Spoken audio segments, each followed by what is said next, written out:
My mic was off the whole time. I just recorded this video and my mic was off and I didn't realize it. So we're gonna do it again. Hey guys, welcome back to Maelstrom Game Studios. I'm Craig and today we are gonna discuss the Tyranid Hormagaunts. I think with Arks of Omen and all the nerfs Tyranids have taken and the way the meta has evolved, Hormagaunts deserve a second look in terms of a deep dive. So we're gonna cover that today. If that all sounds good, do like and subscribe to stay up to date on all of our content here at Maelstrom Gaming Studios. Thank you, members. Again, check the link in the description if you want to help support us via membership. Members are really what keep this channel growing the way it does, so cannot thank you guys enough. And if you want to help support us a different way, we have got links in the description for Etsy and Element Games if you're in the UK. So appreciate all of you who checked those out. But now, with all that out of the way, let's dive into today's video.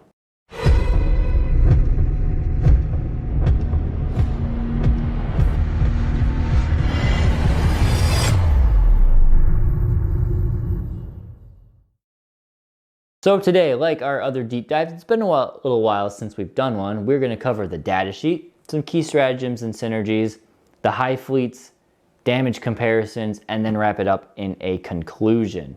So diving right into the datasheet, Hormagaunts rock in at 8 points a model, solid 10-inch move, weapon skill, bliss skill 4 up, strength toughness 3, 1 wound, 3 attacks, which is great, 5 up leadership, and a 5 up save. The Hormagaunt talents come in at strength user, AP -1, damage 1, respectable profile for these little guys. They have 2 upgrades you can take. I don't recommend really taking any of these. You can try, except if you're playing Gorgon, I recommend Toxin Sacks 100% of the time. Adrenal Glands for 2 extra points per model gives you an extra inch of movement and an extra strength. It can be good, as just the trade-offs between that. The Toxin Sacks for it allow unmodified 6s to hit auto wound, which is fine. It really compounds when you play Gorgons, so that's why I say, we'll talk about it later, but Gorgon, always take the Toxin Sacks. They've got their Swarming Masses ability, so they can essentially fight in 3 ranks deep, and they've got their Bounding Leap, so they get an extra 3 inches to pile in, so base pile in will be 6 inches for them, and then there are ways to get them up to 9, max of 9. Otherwise, they've got basic keywords and faction keywords. So getting into the stratagems and buffs, there are 3 main stratagems you have to take into account when playing with Hormagaunts. The first one is Bounding Advance. This is a 6-inch auto advance and allow them to still charge after doing so. It is 1 CP for a 15-man squad or smaller, 2 CP for anything larger. Very, very powerful strat for the Hormagaunts, giving them a massive threat range right off the bat or anytime. Don't even have to use it for charging. Maybe you just want to steal an objective that's 16 inches away. Hormagaunts will get you there. Overrun, a stratagem probably not used nearly as much anymore for the Tyranids, but on the Hormagaunts, it can be powerful. Basically use them like guerrilla fighters, charge them up the board, wipe a unit off an objective or something, and then use Overrun to dip them back into cover, maybe behind some line of sight blocking terrain. Whatever the case is, Overrun is still a good option for that. Endless Swarm is probably also one of the most important ones.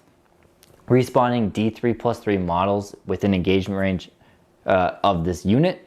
So that'll allow you to pull off shenanigans of stealing objectives at the start of your command phase to allow you to maybe score a few extra primary, or yeah, that's pretty much all that one does. But just keeping your Hormagaunts around is, for 1 CP, getting at least 4 of them back is awesome. Key buffs, there's a lot of them here that we can take advantage of. The Hive Tyrant will be your most common for reroll ones to hit, is great. I personally love the Swarm Lord when I'm playing for Hormagaunts as my damage dealers. Full rerolls to hit on these guys is awesome. The Tyranid Prime, if you're bringing one, reroll ones to wound is no laughing matter with these little guys. But Tyranid Primes aren't used that often, unfortunately. Another one that I really love, in conjunction with the Swarm Lord or the Hive Tyrant, is Direct Guidance. +1 to hit on Hormagaunts is just awesome. Hitting on 3s with potential rerolls goes a long way. Synaptic Imperatives, don't really want to spend too much time on them because the way I see Hormagaunts work is a lot of the time the Hormagants are not in synapse range when they're fighting because they're making such long charges across the board. So I try not to base my Hormagants around the synaptic imperatives. Obviously, you've got things like the Hive Tyrant for fallback and charge.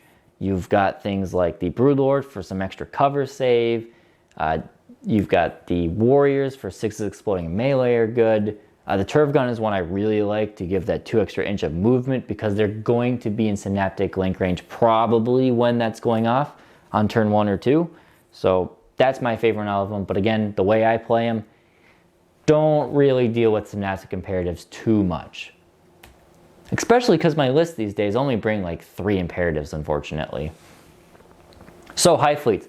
I am going to try and rapid fire through these. I included 6 of the 7. I did not really touch too much on the adaptive traits outside of the trait specific or the Hive Fleet specific one because the only one that is good as an alternative adaptive trait is probably the 6-inch pregame move with Hormagants. If you're bringing a lot of them, that's not a bad option by any means. I'm going to rapid fire through these, and I left out Kronos because Kronos doesn't benefit these guys at all. Leviathan, okay one. Mini Transhuman is great if they're within synapse range. Again, runs into the synaptic imperative issue. Rerolling 1 hit roll, it's fine, but not going to make or break anything on Hormagant. Hive Nexus could be good. Maybe you want to give a unit of these 5-up invuln, exploding 6s, something like that, and rush them up the board. Could be good to guarantee that synaptic imperative. The Stratagem, if you can get 2 units to fight together against 1, giving them extra AP, not a bad option there. Behemoth, one of my favorite, probably my second favorite for Hormagants. +1 strength in the first round of combat. That is if they charge, were charged, perform a heroic intervention. Very good. Gives them the strength 4, which goes a long way. The adaptive trait is rerolled charges, which is good, but most of the time when you're playing Behemoth, you're playing obsec monsters, so don't want to get too hung up on that one there. Psychic power, very good psychic power. +1 to wound. That allows these little guys, if they get the +1 strength, to wound Space Marines on 3s. They can wound Dreadnoughts on 4s. And they can wound Titanic things on 5s and 6s. So pretty good to have that option there. Stratagem is also one of the best ones there for Hormagants. Fight on death. Basically, you can guarantee that if you charge 2 units into melee, you can go second with these Hormagants. If you need to, pay that CP or 2, depending on the size of the squad, and still allow them to get their attacks in no matter what. Fight on death, playing against world leaders a lot lately and learning that fight on death stratagems are oh so powerful in the game in a melee heavy army. So I like that. Kraken, sadly, my favorite Hive Fleet, just doesn't do it for the Hormagants in my opinion.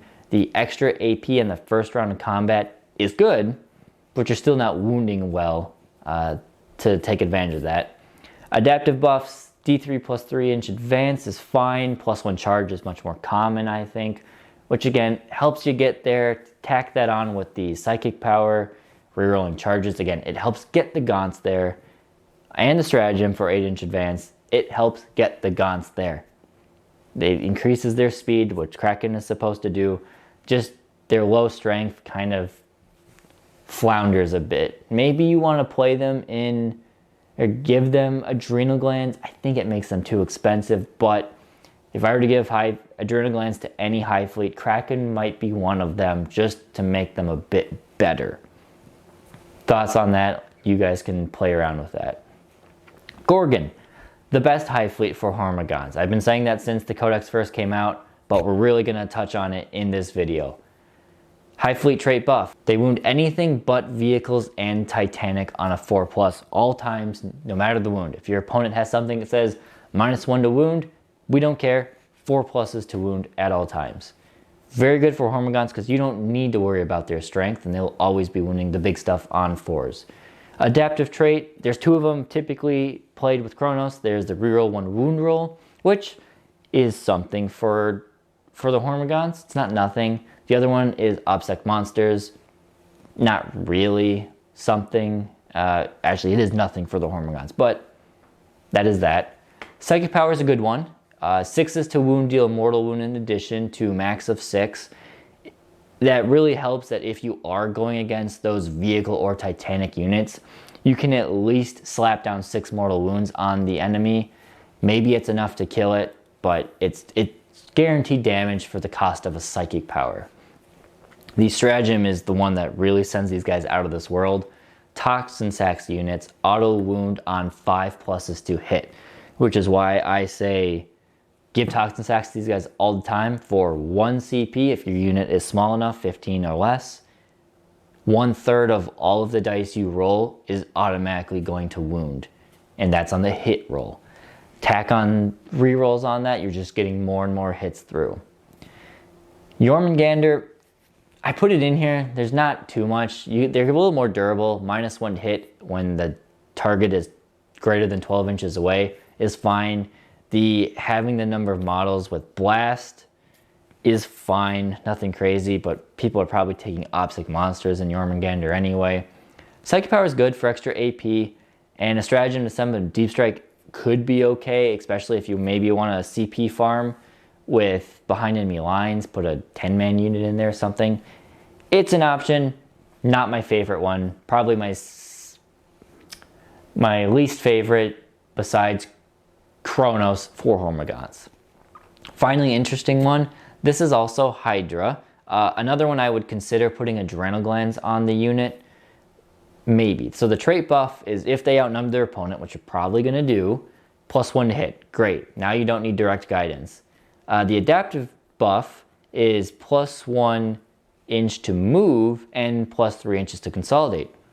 Great, you make them faster here. That's why I say if you tack on Adrenal Glands, you get an extra inch on top of that as well. The psychic power is harder than you think to get off. It's good. If you have an ongoing combat, you cast the psychic power on that enemy unit that's in that combat, roll a die for every model that's in engagement range, 5+ to do mortal wounds. If you have an ongoing combat that lasts that long, it could get you some extra mortal wounds, free those Hormagants up for next turn, protect them from the fight back on that turn for your opponent, but it's not as reliable as some of the others. The stratagem is excellent though. Reroll wound rolls if you're outnumbered. So now you're talking, you put Swarm Lord with these, you get +1 to hit, full rerolls to hit, full rerolls to wound. If you put that adaptive, or if you put Adrenal Glands on these guys to strength 4, then you're looking at a lot of potential damage these things can do. Ooh, that's the high fleets. So now we got some damage melee comparisons. I went back and forth on how to do these, so bear with me. If you don't like the way I did them, I'm sorry, but this is what I've done. All of these are based on 15-man strong units of Hormagants. The top row, standard, no high fleet upgrades, no Adrenal Gland, Toxin Sac, nothing. Just basic Hormagants. The other ones are considered all the buffs.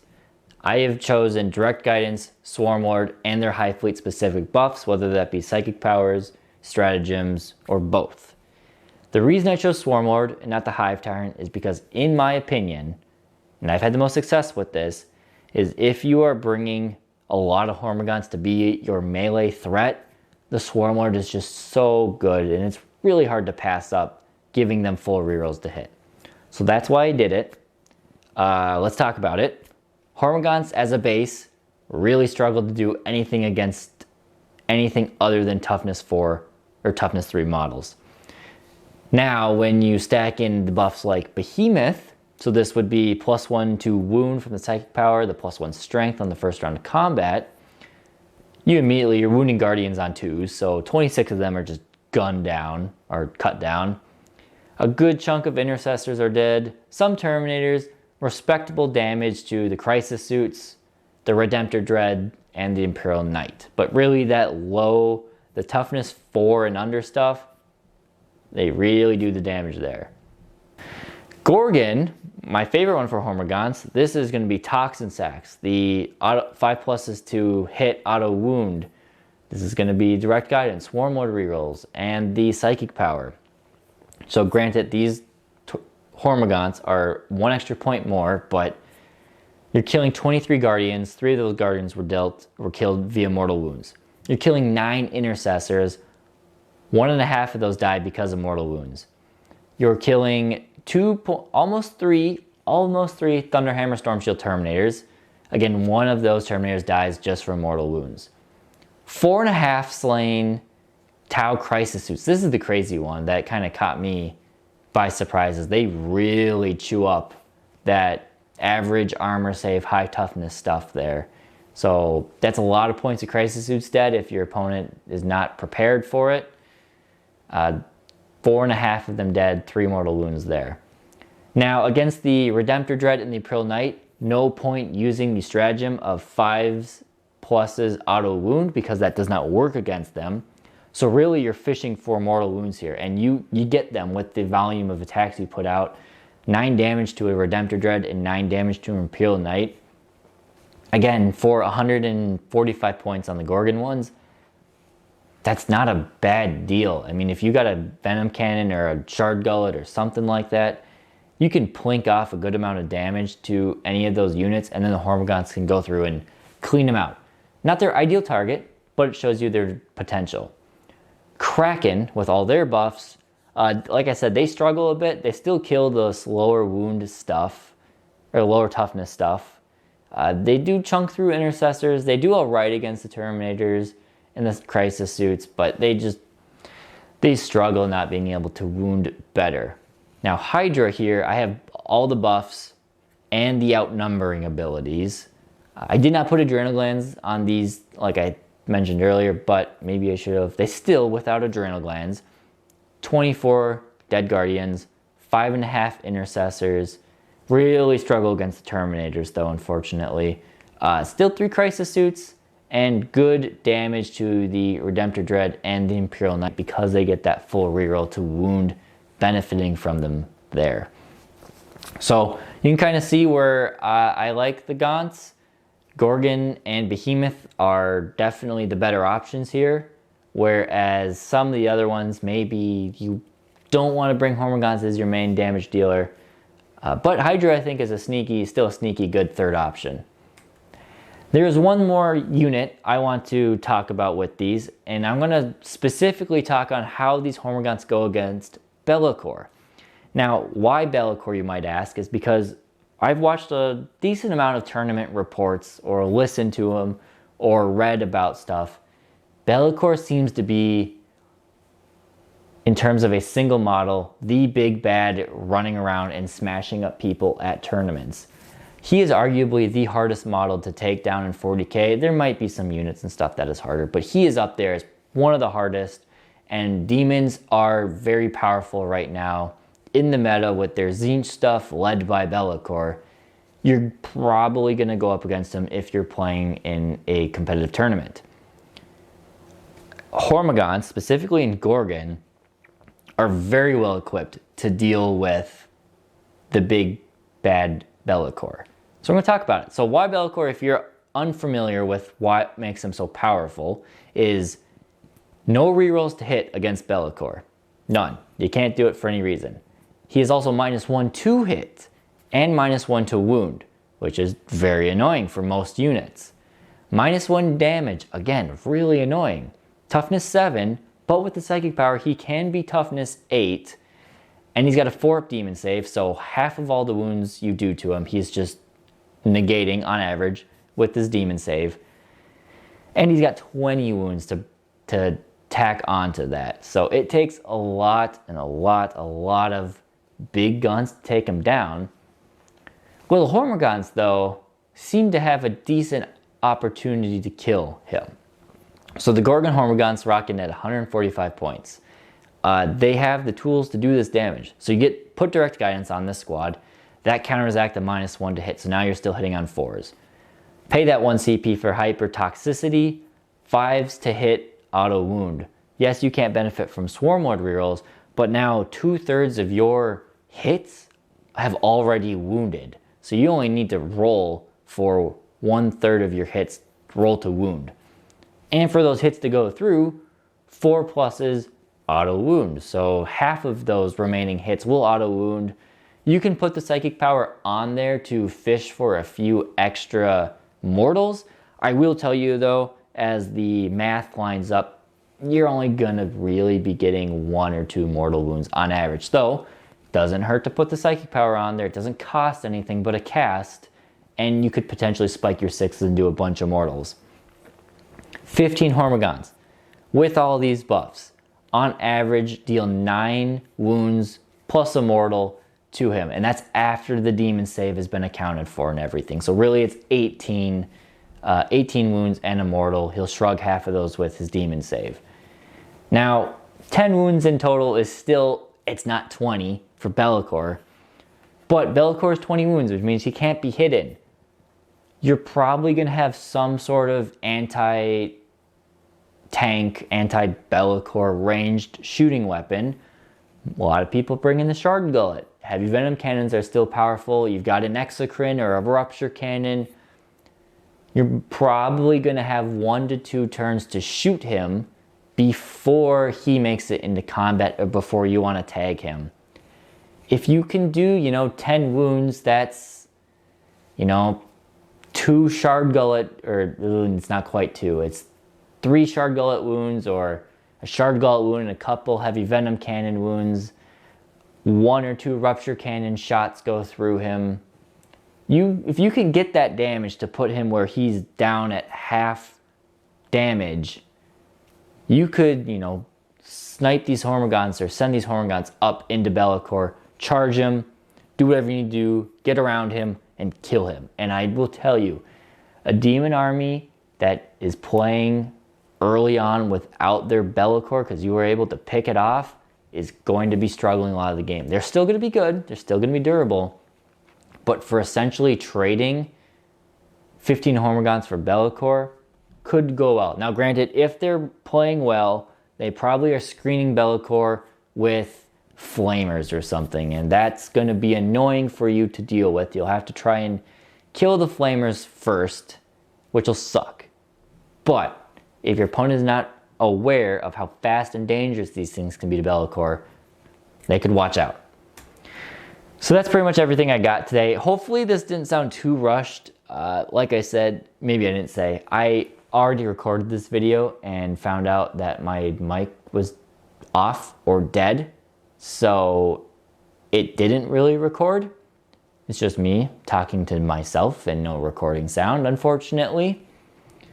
So hopefully it didn't sound rushed, but I wanted to get this out there. I didn't want to just delay and do it later or something. So hopefully you still got great content out of this. It wasn't too long, not too rambly, not too fast. But I think Hormagants are great right now. I really, really love them in the Gorgon, Behemoth, and even Hydra. Previously, they didn't get nerfed or buffed. They were just outshadowed, like I said, by Warriors and Ravners. Those units have taken substantial nerfs since they've been in the crowns of the Tyranids. Hormagants are still here, still kicking in the same way. So I think, again, yeah, those 3 high fleets can be very powerful for melee threats. I wouldn't go higher than 15-man squads unless you're bringing a huge swarm of them, just because your stratagems stay cheap and your footprint stays small for Hormagants in that way. Any other high fleets though, a 10-man squad of Hormagants is not a bad option because they can be fast for doing actions, stealing objectives, screening out your opponent, things like that. These little guys are perfect for that. So that is everything I got on the Hormagants. Let me know what you guys think. Put it down in the comments. Have you had success with the Hormagants? Do you not really like them? Let me know. Let's have a little conversation down in the comments. Thank you guys for watching. Really appreciate it. And we'll catch you next time here at Maelstrom Gaming Studios.